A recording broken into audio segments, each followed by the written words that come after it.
வீட்டில் தன்னுடைய மருமகளுடைய தொல்லை தம் மனைவியோட தொல்லை தாங்க முடியல. உங்கள் அப்பா முடியாமல் கிடந்து லொக்குன்னு இருமிட்டே கிடக்கிறாரு அந்த திண்ணையில். உங்கள் அப்பனை கொண்டு ஆற்றுலையே தூக்கி குளத்தில் கொண்டு போட்டு வாடா அப்படின்னு சொல்ல. பொண்டாட்டியோட அந்த புடுங்கல் தாங்க முடியாமல் அப்பனை தூக்கிட்டு நேராக நடந்துட்டான் பிள்ளைக்காரன். அப்பனை தூக்கி நடந்து ஆற்றுல தண்ணி போயிட்டு ஆற்றுல தண்ணி போயிட்டு ஆற்றுல கொண்டு அப்பனை விட்டுருன்னு சொல்லிட்டு தூக்கிட்டு போனான். தூக்கிட்டு போகும்போது ஒரு இடத்துல கொண்டு போட பாருங்க. அந்த அப்பங்காரன் சொன்னான், இங்கனுக்குள்ள என்னை போடாதப்பா. ஏன்ப்பா அப்படி மகங்காரன் கேட்டான். அதுக்கு அப்பங்காரன் சொல்லிக்கிறான், இந்த இடத்துல தான் எங்கள் அப்பனை கொண்டு போட்டேன். ஆனால் இதே இடத்துல என்னையை போட்டேன்னா எங்கள் அப்பனை தூக்கி போட்டனால தான் என்னை இன்றைக்கி கொண்டு போட்டேன், எனக்கு மனசு உறுத்தும், அதனால் இந்த இடத்துல போடாத, கொஞ்சம் தூரம் தள்ளி கொண்டு போடு அப்படின்னு சொன்னான். அப்போ தான் இன்னும் கொஞ்சம் கூட தள்ளி கொண்டு அந்த மகங்காரன் போட்டான். இந்த மாதிரிலாம் ஒரு குடும்பத்தில் நடந்துக்கிட்டு இருக்கு. அப்பனுடைய பொறுப்பை யாருமே உணர்றதுலையே, அப்பனுடைய உழைப்பை யாருமே அறியறதுலையே அப்பனு ஜெய்சங்கர் ரொம்ப அற்புதமாக பேசிக்கிறார். அதோட இன்னொரு வார்த்தை சொன்னார், இன்றைக்கி சந்தேகம் பெண்களுக்கு அவ்வளோ சந்தேகம் இருக்க, எங்கே பொறுப்போடு இருக்கிறாங்க, சந்தேகப்பட்டு ஆண்களை கொள்கிறாங்களே, அதனாலே டென்ஷன் பட்டு ஆம்பளை அலையிறான்னு சொன்னாங்க. இப்படி தான் ஒரு அம்மா ஆஃபீஸ் போயிட்டு ஒருத்தர் வந்தார் வீட்டுக்கு வந்ததோட அந்த அம்மா சொன்னிச்சு, அந்த அம்மா எப்போவுமே அது சந்தேக புத்தியோட சட்டையெல்லாம் கழட்டி பார்க்கும், புருஷனோட சட்டையெல்லாம் கழட்டி பார்க்கும், எதுவும் முடி எதுவும் பொம்பளோட முடி எதுவும் ஒட்டியிருக்கான்னு சொல்லிட்டு. அந்த மாதிரி இந்த அம்மா ஒரு அம்மா புருஷனோட சட்டையை கழட்டி இப்படி ஆங்கரில் மாட்டி தூங்குறது அந்த சட்டையை போய் பார்த்துச்சு. பார்த்து அதில் கருப்பாக ஒரு நீளமாக ஒரு முடி இருந்துச்சு. பார்த்துட்டு, என்னையா அது முடி, என்ன முடி, எவன் விட்டு முடி அப்படின்னு சந்தேகப்பட்டு கேட்டுச்சு. டப்புன்னு, ஆகா என்னடா அப்படி ஆச்சு, யார் விட்டு முடின்னு எனக்கு தெரியவே தெரியல. ஆனாலும் முழிச்சான் தருக்கு பிறகுன்னு, என்ன இந்த முடி இருக்குது, நாளைக்கெல்லாம் இருந்துச்சு, நல்லா இருக்காது அப்படின்னு சொல்லிச்சு. டக்குன்னு இவன் வந்தான். மறுநாள் பார்த்தான், ஆஃபீஸ் முடிஞ்சு போகும்போது பொண்டாட்டி செக் பண்ணல அப்படின்னு சொல்லிட்டு நல்லா சட்டையை கழட்டி உதறிட்டு சட்டையை போட்டுட்டு போனான். சட்டையை கழட்டி கொண்டு ஹேங்கரில் மாட்டி விட்டான் பாருங்க வீட்டில். இப்போ பொண்டாட்டி செக் பண்ணுன்னா அது முதல் நாள் கருப்பு முடி இருந்துச்சு, 2வது நாள் வெள்ளை முடி இருந்துச்சு.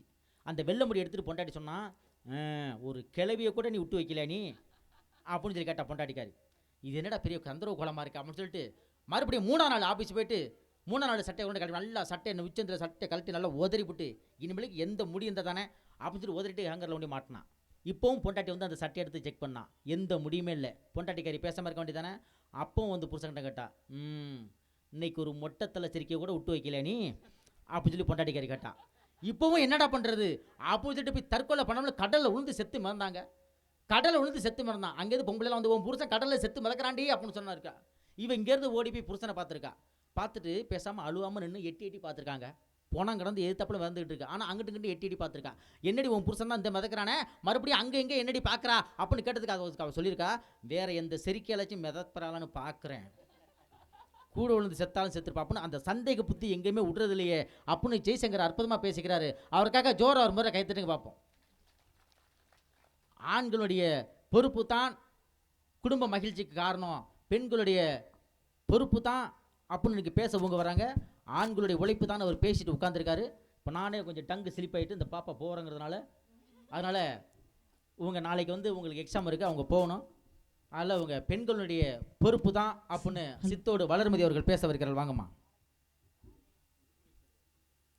ஆமாம், அவன் போகிற ஊர்லாம் பொண்ணு பார்த்து வச்சிருக்கிறாங்க.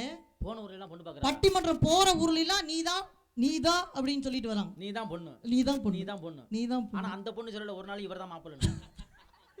அப்ப இங்க இருக்கக்கூடிய இளைஞர்கள் எல்லாம் ஏன் காத்துட்டு இருக்காங்க? அந்த பொண்ணு கிட்ட வாங்கி தான் அந்த கிளிப்பை மாட்டிட்டு வந்தாரு. கரெக்டா சொன்னீங்க, லேடிஸ் கிளிப்புங்க அது. இங்க இத்தனை இளைஞர்கள் காத்துட்டு இருக்காங்க, என்ன காரணம்? பொறுப்பான பொண்ணை வீட்டுக்கு கூட்டிட்டு வந்துடலாம், இந்த வருஷமாவது திருவிழாவில் நமக்கு ஒரு பொண்ணு அமைஞ்சிடாதாங்கிற ஆசையில உட்கார்ந்து இருக்காங்க. அத்தை மகளையும் மாமா மகளையும் இப்படி ஓர கண்ணால பாக்குற மகிழ்ச்சி இருக்கு. அதாங்க மகிழ்ச்சி. அதுல ஒரு சுகம் தாங்க. ஓரக்கண்ணால பாக்க எப்படி தெரியுங்களா? ஆனா உண்மையிலேயே ஒருத்தனுக்கு ஓரக்கண்ண தான் பாத்துக்கிட்டான்.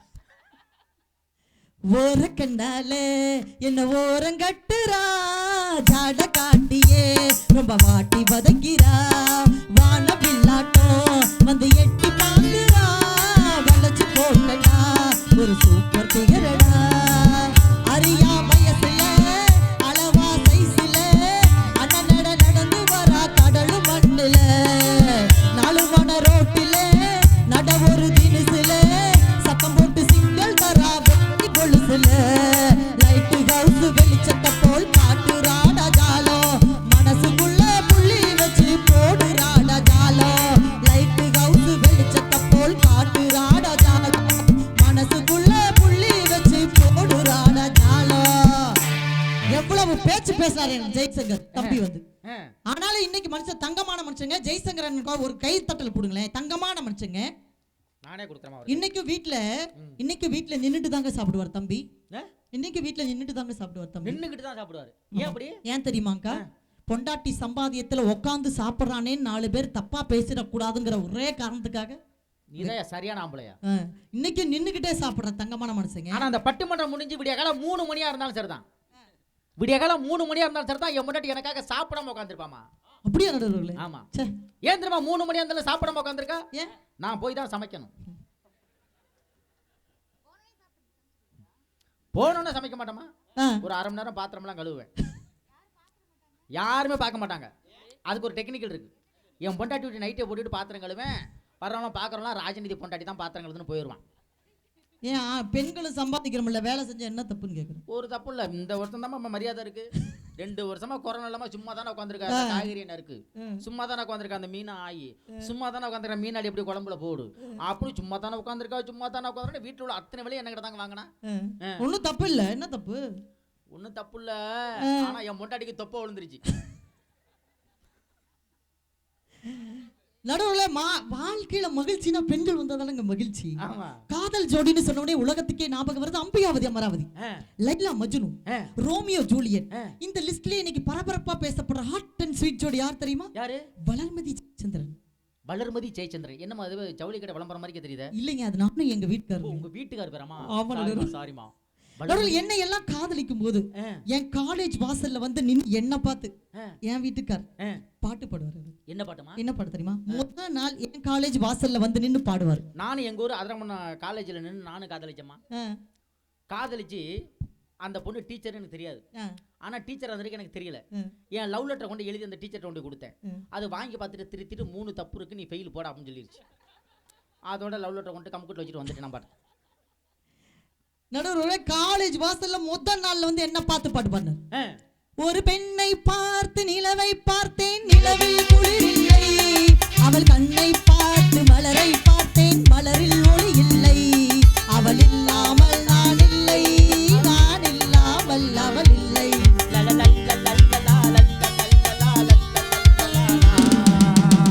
எங்க காதல்ல ஏன் நீங்க வந்து லல்ல லல்லா பாடுறீங்க? நீ தானமா கேப் விட்டா அதான் உள்ளார பூந்துட்டேன். கேப் விட்டா உள்ள பூந்துறது. ஆமாமா, ஆள பெறற பாட்டுலமா. ரெண்டாவது நாள் காலேஜ் வாசல்ல வந்து நின்னு, முதல் நாள் ஓகே சொல்லிங்க, ரெண்டாவது நாள் காலேஜ் வாசல்ல வந்து நின்னு என்ன பார்த்து பாட்டு பண்ணாருங்க? என்ன பாட்டு? நீயே தான் எனக்கு மனவாட்டி, என்னை மாலையிட்டு கைப்பிடிக்கும் சீமாட்டி, நானே தான் உனக்கு விழிகாட்டி, இந்த நாடகத்தில் ஆட்டி வைக்கும் வழிகாட்டி. ஆறுமாமா. மூணாவது நாள் அவரை பார்த்து நான் பாட்டு பாடிட்டு. ஏன் தெரியுமா? ஏன்? இந்த மாதிரி ஒரு தலையாட்டி பொம்மை நமக்கு அருமமா. தலையாட்டி பொம்மைக்கு ஃபேமஸே எங்க தஞ்சாவூர் மாவட்டம் தான். இந்த மாதிரி ஒரு தங்கமான மனுஷன் நமக்கு கிடைக்க மாட்டாருன்னு மூணாவது நாள் நான் அவரை பார்த்து பாட்டு பண்ண. என்ன பாட்டு பாட தெரியுமா? என்ன பாட்டு? என்னை விட்டு ஓடி போக முடியுமா, இனி முடியுமா, நாம் இருவரல்ல ஒருவர் இனி தெரியுமா, தெரியுமா. என்னை எல்லாம் கல்யாணம் பண்ணதுக்கு அப்புறம் தாங்க 26 அரியரை ஒரே அட்டம்ப்ட்ல கிளியர் பண்ணாரு. ஏன் தெரியுமா 26 அரியர்? ஏன்? என்ன காதலிச்சதுனால தான். ஆனா உண்மையிலே அந்த வசந்த மளிகை படத்துல உளுந்து உளுந்து லவ் பண்ணுவார் சிவாஜி கணேசன். அந்த விசப்பாட்டில் எடுத்து கையில் வச்சுக்கிட்டு வசனம் பேசுவார். லதா நீ வந்துக்கிட்டே இருக்க, நான் போய்கிட்டே இருக்கேன் அப்படின்னு சொல்லிட்டு ஒரு பாட்டு பாடுவார். மரணம் என்னும் தூது வந்தது, அது மங்கை என்னும் வடிவில் வந்தது, சொர்க்கமாக நான் நினைத்தது நரகமாக மாறிவிட்டது. காதலே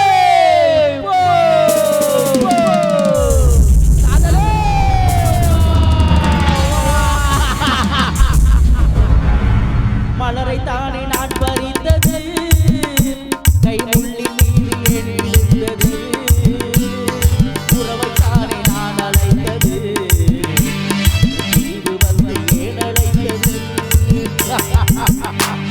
எழுதுங்கள் இவள் கல்லறைகளில், இவள் இறக்கமில்லாதவள், பாடுங்கள் இவள் கல்லறைகளில், இவன் பைத்தியக்காரன் என்று.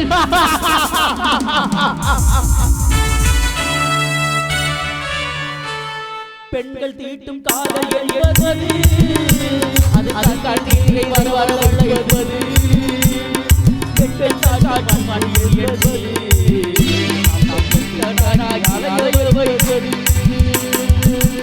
யாராக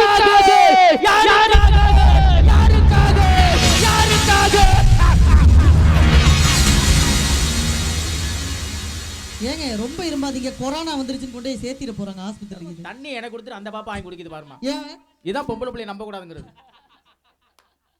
விளையாடல தூக்கிட்டு நான் பாடுறேன், தண்ணியை கொடுத்த மாதிரி கொடுத்துட்டு டப்புன்னு அது வாங்கி குடிக்குதுங்க.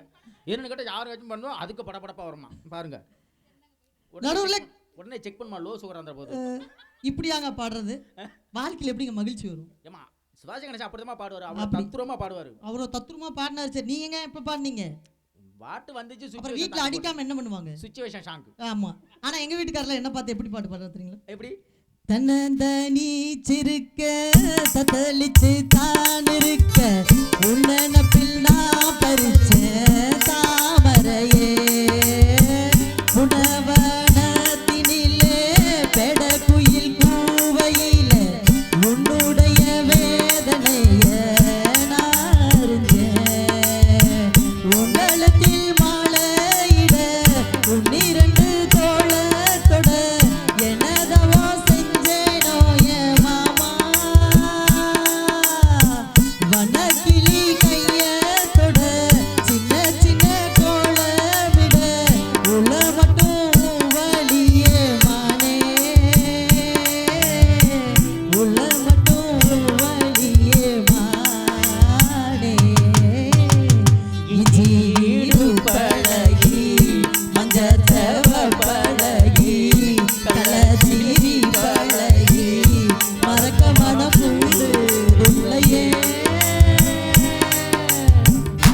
அப்படி மகிழ்ச்சிங்க. மறந்துருவீர்களே. நடுவில் கல்யாணம். ஆனா இந்த ஊர்ல இந்த மண்ணுல இந்த பாட்டை விட அதுல இன்னொரு பாட்டு இருக்கு.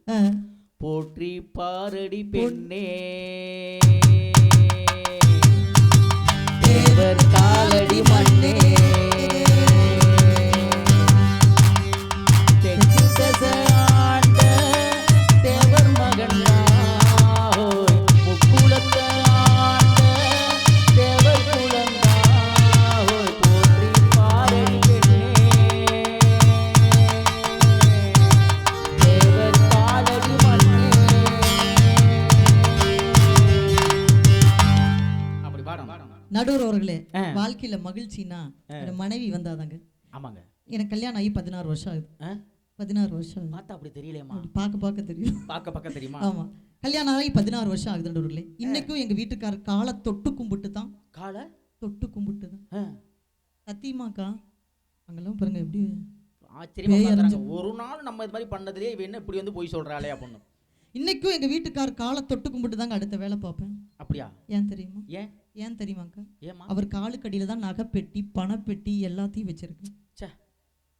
பாருங்க சிரிக்கிறது. கள்ளக்கப்படலாம் நம்ம சிரிப்போமா? அதெல்லாம் கொரோனா காலத்துல அடமானம் வச்சிருக்காரா இல்லையா அப்படின்னு இந்த மாதிரி என் வீட்டில் ஒரு நாள் என் முன்னாடி என் காலை தொட்டு பார்த்தது இல்லைங்க, கும்பிட்டதே இல்லைங்க. நானும் காலை திறந்து வச்சுக்கிட்டு தான் தூங்குறேன். வந்து கும்பிட மாட்டாளா அப்படின்னு சொல்லிட்டு ஒரு நாளும் திரும்பி கூட பார்த்ததில்லை. ஆமா, மேடைக்கு மேடை அப்படி பெண் பொண்டாட்டி போட்டு திட்டிட்டு இருந்தா எப்படிங்க கும்பிடுவோம்? அதில் தான் நம்ம காசு கொண்டு கொடுக்குறேன். வீட்டில் பாதி காசை வாங்கி கொடுவா. என்னை திட்டி தானே சம்பாதிக்கிற, பாதி காசு என்ன கொடு அப்படின்னு. ஆமா, பின்னு அதுல எங்க வீட்டுக்கெல்லாம் கல்யாணம் புதுசுல எல்லாம் வாடி போடி அவளே இவளே நான் டீ போட்டு தாங்க கூப்பிட்டாரு. இப்பெல்லாம் டீ போட்டுட்டு வந்து தாங்க கூப்பிடுறாரு. வளரு பட்டிமன்றத்துக்கு நேரம் ஆயிடுச்சுட்டா தாங்க டீயை குடிச்சிட்டு முதல்ல கிளம்புமா. மகிழ்ச்சி எப்ப தெரியுங்களா? மனைவி வீட்டுக்கு வரும்போது தாங்க மகிழ்ச்சி. எங்க வீட்டுக்கார்ட்ட மாமா கல்யாணம் நாளைக்கு ஒரு பட்டுப்புடவை வாங்கி கொடுங்க மாமான்னாங்க. போன வாரம் கேட்டேன் எங்க மாமாட்ட. அவர் மாமா கையில காசு இல்ல போல. மாமா எங்கிட்ட சொல்றாரு, உனக்கு என்னடி ராஜாத்தி மாதிரி இருக்கிற 100 ரூபாய்க்கு ஒரு காட்டன் புடவை கட்டி ஒத்த ரோசா பூ வச்சாலே சும்மா தேவதை மாதிரி அழகா இருப்படி தங்கம். பட்டு புடவையெல்லாம் அழகே இல்லாத பெண்கள் தான் அழகு கொஞ்சமாவது கூடிராதாங்க நப்பாசியில கட்டுறாங்கன்னு சொன்னாருங்க. சொல்றது பொய்ன்னு எனக்கும் தெரியும். முகத்தை கண்ணாடியில் நம்ம முகத்தை பார்க்குறோம்லன்னு சொல்றது பொய்ன்னு எங்களுக்கும் தெரியும். ஆனாலும் கூட பொய் சொல்லி நேசிப்பது தவறல்ல, பொய்யாக நேசிப்பதுதான் தவறு என்று கணவர் சொல்லக்கூடிய பொய்யை கூட அப்படி அழகா ரசித்து வாழ்கின்ற வாழ்க்கை இருக்குது பாருங்க. அதுதாங்க மகிழ்ச்சியான வாழ்க்கை. இதே மாதிரி தான் ஏன் முன்னாடியே நானும் வர்ணிச்சு பேசுறேன். ஆகா, உன் கண் இருக்கிறதே உன் கண்கள் அது திராட்சை, உன் பற்கள் இருக்கிறதே பற்கள் அது மாதுளம்பழம் வித்துக்கள், உன் கண்ணம் இருக்கிறதே கண்ணம் அது சந்தன கிண்ணம் அப்படின்னு சொன்னாங்க. என்னை அழைச்சு கொண்டு காளி முகல் வச்சு மந்திரிச்சு தாயத்து கட்டுறாங்க. எனக்கு என் புருஷனுக்கு ஏதோ ஆயிடுச்சுன்னு சொல்லி. எங்க இப்படி இருக்கும்போது எப்படிங்க வர்ணிக்க முடியும்? 15 வருஷம் கழிச்சு வர்ணிச்சா என்ன பண்றது? சந்தேகம் வராம என்னங்க பண்ணும்? அப்பதான் வரைஞ்ச கல்யாணம் பண்ண உடனே நடுவர் அவங்களே போன மாசம் டெல்லி தமிழ் சங்கத்துக்கு போய் பேச போனாங்க.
திரும்ப அற்புதமாக சித்தோடு வளர்மதி பேசியிருக்கார். அவங்களுக்கு ஜோரா ஒரு முறை கைத்தட்டுங்க பார்ப்போம்.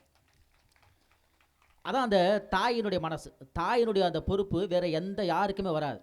அதான் ஒரு பாட்டில் சொன்னா, தன் பயிரை பட்டினி போட்டு என் உயிரை வளர்த்தவளே, தன்னந்தனியாயிருந்து என்ன கரை சேர்த்தவளே, நோயாலே நான் படுத்தானோ பிரிந்தோ ஆத்தா, திமூண்டு தீர்த்திடுமோ நம் கணக்கு ஆத்தா, பெற்றவள தள்ளி வச்ச பாவத்துக்கு பக்க வந்து கொள்ளி வைக்க உடலிலே என்னை ஆட்டிடவோ போட்டிடவோ அன்னை போல யாரு, என் தாய் என்னும் கோவிலை காக்க மறந்திட்ட பாவி அடிக்கிலே, என் வாயும் வயிறையும் போட்டி மதிக்கிட்ட பாவி அடிக்கிலே என்று ஒரு பாட்டில் சொன்னா. மேலே சொல்றேன், பெண்களுடைய பொறுப்பு என்னங்க இருக்குது, ஆண்களுடைய உழைப்பில் தான் குடும்ப மகிழ்ச்சி இருக்குது என்று பேசுவதற்காக பெருவை சந்தோஷம் வருகிறார். வாங்க.